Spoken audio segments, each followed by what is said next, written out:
जिसुनि फैनायनि सोमोन्दै नोंथांमोननो गोथार बाइबेलनिफ्राय फरायना होनो आङो आखायाव लादों। बेखौ नोंथांमोना नायोब्ला नुगोन। नुजाहोजानायनि 22 बालाब सारिनिफ्राय गाहायाव फरायलाङोबा नोंथांमोना नुगोन। आङो जिसुनि मुङै फरायनि।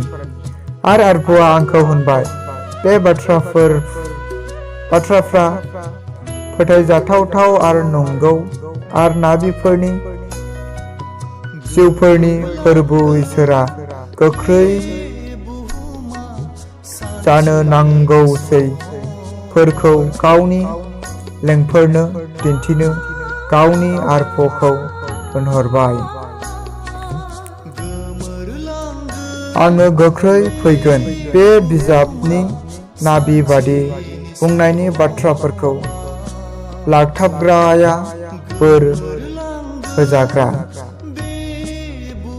आरो आं जहना बेफोरखौ खोनासंग्रा आरो नुग्रा। आं जहना खोनाबाय आरो नुबाय, आरो आंनो बेफोरखौ दिन्थिनाय आरफनि आथिंफोरनि सिगाङाव खुलुमनो गुग्रुबबाय। नाथाय बियो आंखौ होनबाय, नोङो बेखौ दाखालामथार। आङो नोंनि आरो नोंनि बिदा फंबायफोर नाबिफोरनि आरो बे बिजाबनि बाथ्राफोरखौ लाखथाबग्राफोरनि लोगो लें।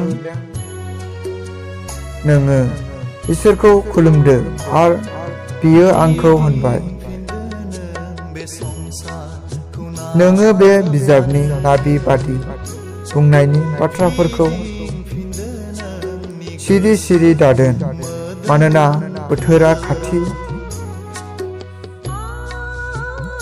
इनाय खालामग्राया इनाय खालामबावथों, आरो गोजों नङिया गोजों नङि जाबावथों। धोरोमियाया धोरोमियानि हाबाखौ खालामबावथों, आरो गोथारा गोथारैनो थाथों। खोनासंदो, आङो गोख्रै फैगोन, आरो साफ्रोमबो गावनि मावनाय बायदि होनो थाखाय आंनि होनांगौआ आंजों लोगोसे। आङो आलफा आरो ओमेगा, बे जाबाय सिंहासननि आरो जोबनायनि, जाजेननायनि आरो जोबनाय।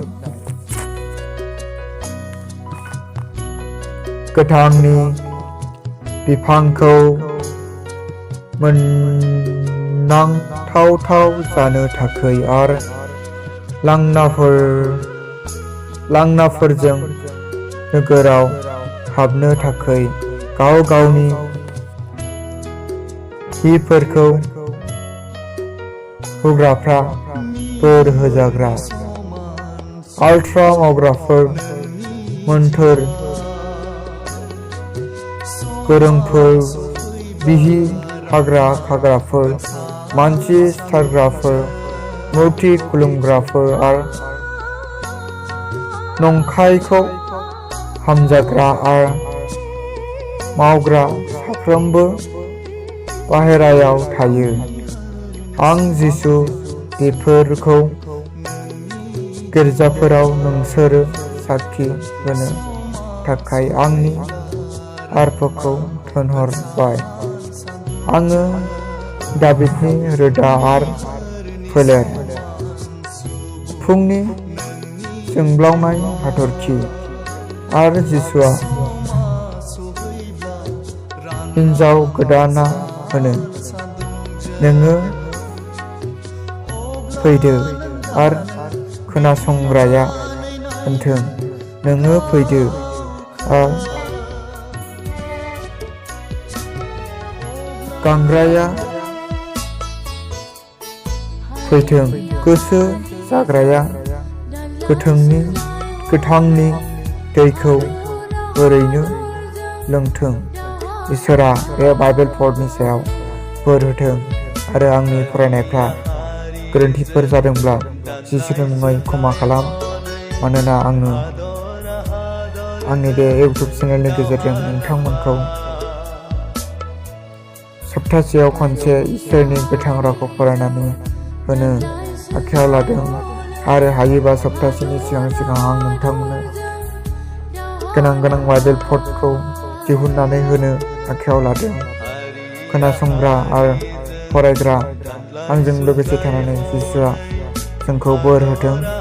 आङो बेयावनो दोनथ'बाय। नोंथांमोना मोजां मोनदोंब्ला आंनि चेनेलखौ शेयार खालाम, साबस्क्राइब खालाम, बेजों लोगोसे बेल आइकनाव थुनानै हो, जाहाथे आंनि गोदान इसोरनि गोथां राव आपल'ड खालामनाया नोंथांमोननिसिम गिबिसिन मोनहैयो। जिसुनि मुङै आमेन।